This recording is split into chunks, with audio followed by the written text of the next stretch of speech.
Yo, what's up? Poofy-haired Kyle here, and today I have 10 of the wackiest, craziest PS1 games from my collection. These have all been streamed on my Twitch channel, so if you like wacky and crazy stuff, you should check us out over on twitch.tv/Jank Jesus. But I picked out 10 games from the collection that are pretty weird and wild, so let's get into it.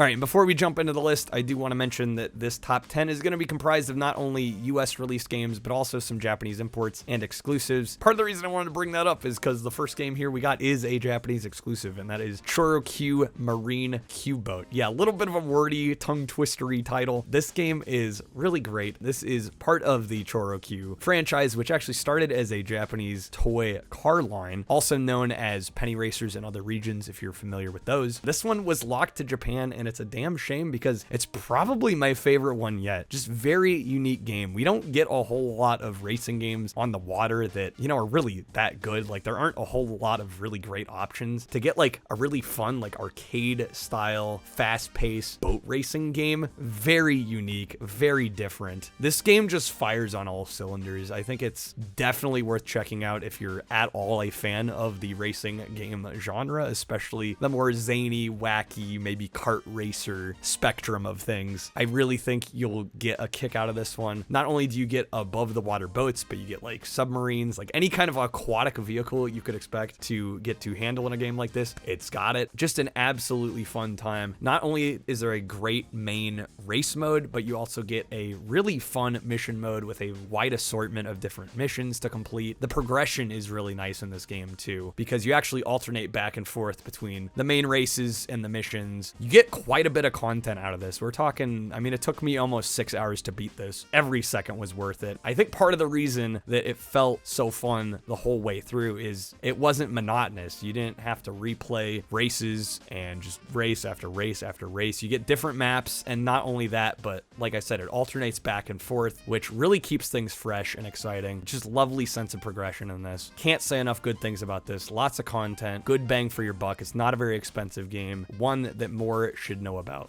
All right, and continuing in alphabetical order here, this one did get an international release. We got Evil Zone, and I'm sure you guys are eyeing that little Titus Fox logo here. Don't worry, this game was just published by them. This was actually done by Yuke's, which is probably a familiar name for some of y'all because they did a lot of wrestling games in the late 90s into the 2000s. This is a really fun fighting game, and the reason this one is zany is because it's actually pretty much an anime fighting game, complete with character stories, cutscenes, narrated dialogue, and it's just really fun. And actually the animation was done by AIC, who are probably best known for anime like Bubblegum Crisis. Yeah, those guys did the animation for this. This is a really fun fighting game that is deceptively simple, I would say, because there are just two buttons. You have an attack and a defend. Of course, there is still a lot to work with within those two button constraints, right? Because combinations with the D-pad give you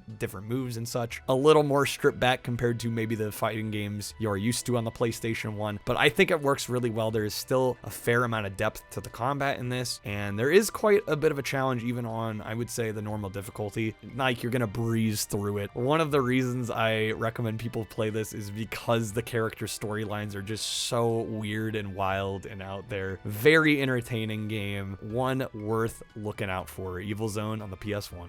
And next up, we got another Japanese exclusive that I definitely think is worth a look, and that is Love Love Trolley, or Love Love Truck, depending on how you want to translate it. This is a game, simply put, about riding down the rails, making sandwiches, and falling in love. No, I did not make that up. That is actually what happens in this game. I will say I'm not exactly recommending this one for the gameplay alone. It is pretty simplistic gameplay wise. You are mainly just mashing buttons to keep the trolley pumped and going, pressing the D-pad to maybe grab the occasional sandwich item. It's definitely not nearly so much recommending for the gameplay alone. It's more the overall experience, the vibe, if you will, you know, the colorful graphics, the music. It's just a really nice time. It's not very long, but I've played this a couple times on stream now, and it's just a blast every time we do. It's just a nice nice game to relax to and just enjoy and have fun with. Like I said, a bit of a shallow experience, but definitely one of the wackier PS1 exclusives that I've played. Now, some of you are probably gonna laugh at this next one, and rightly so. We've got Mary-Kate and Ashley Magical Mystery Mall. This is a game released for the PS1, really at the height of the popularity of Mary-Kate and Ashley. There were actually 3 games released on the PS1 for Mary-Kate and Ashley. This one is definitely the weirdest because of the kind of overall arcing story of this. Basically, you're going through collecting these gems, playing mini games to, I guess, rid the mall of evil spirits. It's not very well thought out. But it's just a wild storyline to kind of tie in these otherwise really desperate mini games that really don't fit together in any sort of meaningful way. It seemed like they had all these mini games sitting around and they needed some way to tie them all together. So it's like, hey, let's make a paranormal mall. Wild game, not very long, not that great. I've streamed it and it was actually a lot of fun to stream. Can't say I necessarily recommend it to all the collectors out there, but if you want something strange and definitely a relic of another time, Magical Mystery Mall might be for you. All right, and this next one is another import, but it did get a US release under a different name, and that is Monster Farm Jump. This came out in the US under the name Monster Rancher Hopabout. As you can probably parse from the name, this is a part of the Monster Rancher franchise, the popular animal breeding / training game that really was pretty big for a while there, kind of maybe off the heels of Pokemon a little bit, very similar in some respects there. I'll be real, this is nothing like those other games, so just heads up if you're thinking like, hey, I'm gonna get to breed and train more monsters. This is nothing like that. And this was actually my first experience with the franchise, which made it all the better. No, this is like an arcade. I hesitate to say platformer. I mean, I guess that's like the closest genre keyword I can use, but essentially this is a pogo stick jumping game with like some platform elements. You work your way through these boards and there are all these different tiles across the boards, which depending on which ones you land, do different things that can either help or hurt you. There's obviously death pits that you can fall into, and your goal is to get to the end of each stage. Very arcade centric. Honestly, it's a really fun time. I really recommend this. I'm honestly glad I played this when I did. I'm glad this was my experience with the franchise, because I think if you are used to the other games and then you play this, you're probably gonna be like, what is this? Like, what happened here? If you can set aside your preconceived notions about the franchise and just enjoy this for like the weird, crazy spin-off that it is, I think you can have a good time with this one. This is probably one, and I'm not exaggerating, this is probably one of my favorite PS1 games that I have ever played. This is a Japanese exclusive. I wish more people knew about this. Shoutouts also to my friend Pale Blue Camel on Twitch for recommending me this game, because I don't know if I necessarily would have found it otherwise. This is a game called Not Treasure Hunter. Ridiculous title aside, actually the game it deserves the title because the game is also insane. So take a choose your own adventure book, you know, the whole process of reading through one of those, making decisions, seeing what happens next. That is essentially what this is, but in 3D video game playable form. It's an absolute treasure. Pun not intended. I love everything about this game. It's got that very early PS1 aesthetic and feel to it. It just reeks of like low budget Japanese dev trying to figure out how to use the hardware. It is more interactive than maybe I'm letting on. There are some, I guess you could call combat elements. The main character has probably one of the goofiest running and walking animations of all time. His kicks and different attacks are just wild. I feel like I don't want to say too much because it really needs to be seen to be believed. Trust me when I say this is absolutely worth playing. Like a choose your own adventure book, there's different endings, right? And this game actually, according to what is online is true, this has like over 50 endings. Personally, I have played this quite a bit. You'll notice my copy is sealed. I played this a lot on emulator a few years back. I did actually manage to get like 35 or so of the different endings. So I was like deeply invested in this. And you might think, well, how's like a choose your own adventure work if it's all in Japanese, right? And this was a Japanese exclusive release. Basically, the way I played it with my chat on Twitch was to come up with the story as we went along and just try all the different options without knowing what they were gonna do. Honestly, I think this game is better not knowing what exactly is going on and choosing options at random, because you just never know what to expect. So yeah, if you're worried about language barrier on this one, I would say don't be. Just like take the ride and let it see where it takes you. I really can't recommend experiencing this enough. Not Treasure Hunter. Totally shifting gears here to a game I really can't recommend, but I do have to include on this list because it is really wild. We've got Shrek Treasure Hunt. This is a game that like I said, I really can't recommend to anybody. This is another minigame compilation. This was released in 2002, obviously to tie in with the film, which came like the year before. To get a PS1 game based on this franchise in 2002 to me is just strange in and of itself, but it gets even weirder once you see the gameplay. This is developed by a company called The Code Monkeys. The only games I've played from them are this and Simpsons Skateboarding, and both of them are some of the worst games I have ever played in my life. And I'm not exaggerating. This game, not only is it really ugly looking for a PlayStation 1 game, the frame rate is shockingly bad, especially for such a late release. You would think the devs would have some kind of a handle on hardware that is 7+ years old at the time of this coming out. A lot of the mini games are just recycled from other games. It's very uninspired. It's seeing some janky 32-bit Shrek. It deserved to be on the list for that alone. Now, this next one might get a similar response from many of you as the last one would. I do want you guys to hear me out on this one. I think this one gets absolutely destroyed on the internet for understandable reasons, but I think the hate for this game is unwarranted and overblown, and that is the SImpsons Wrestling. Now, this is another late release PS1 title, kind of a cash grab for the Simpsons license, just trying to get some kind of Simpsons content on this console because there hadn't been one before this. This is not a very good wrestling game. I will say that up front. I'm not gonna sit here and pretend to say that it is some fabulous wrestling game that just people don't understand.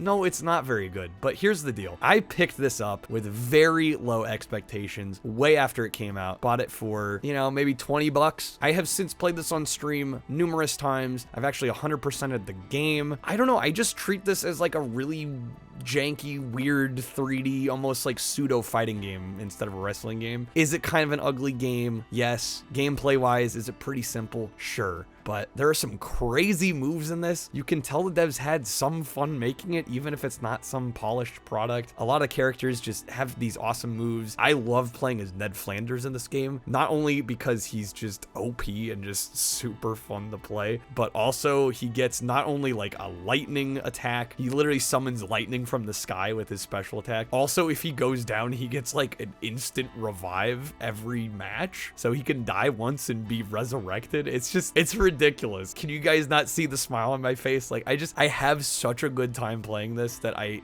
have to push back on the internet consensus on this game. If you were buying this back when it came out for full price, I could understand being burned, but I think coming into it now, there's a lot of fun to be had if you don't take it too seriously. That's my thoughts on Simpsons Wrestling. Now, next up is another Japanese exclusive, but this is one that really you can play without knowing any Japanese, and that is Space Adventure Cobra the Shooting. This is based on the popular anime, manga, movie franchise from Japan. I knew nothing about this franchise before playing this game. Really, I don't think you necessarily need to. Maybe if you are aware of it, it'll give you a greater appreciation for it, but I personally just found this incredibly fun as a really straightforward, early 3D PS1 adventure, basically run and gun kind of game. It has so much of that just early, gritty, janky PS1 aesthetic. It's wacky, absurd, tons of different enemy types, all the game's all over the map with its level design. I've played through it twice on stream now to tell you how much I've enjoyed this. I think it's one of those games that if you like the 5th gen, especially early 3D, where developers were trying to figure out how to make a game in that space fun, I think this is worth checking out. Awesome little game.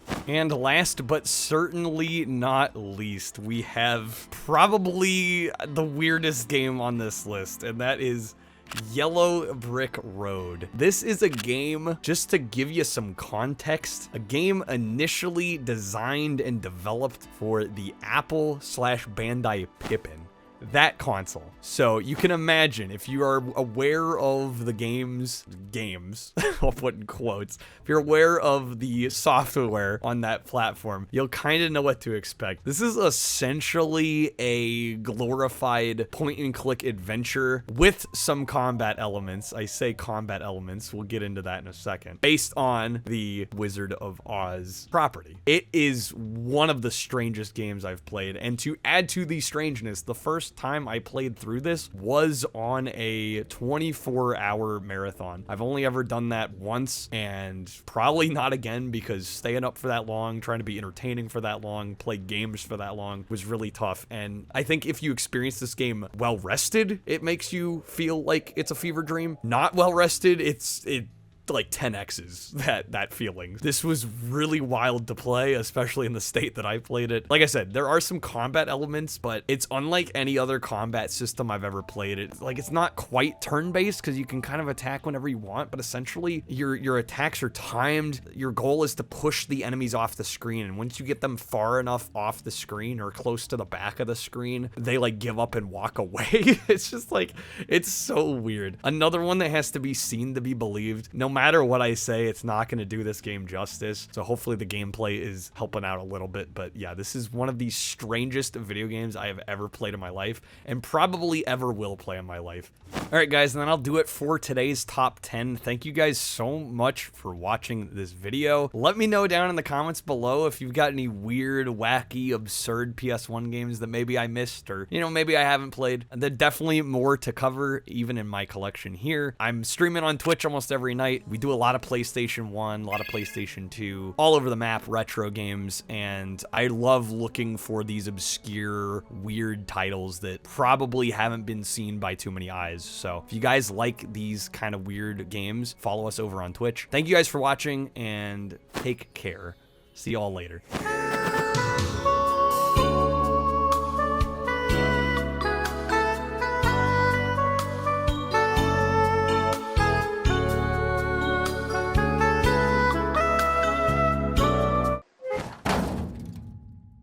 Hey, let's make a paranormal mall.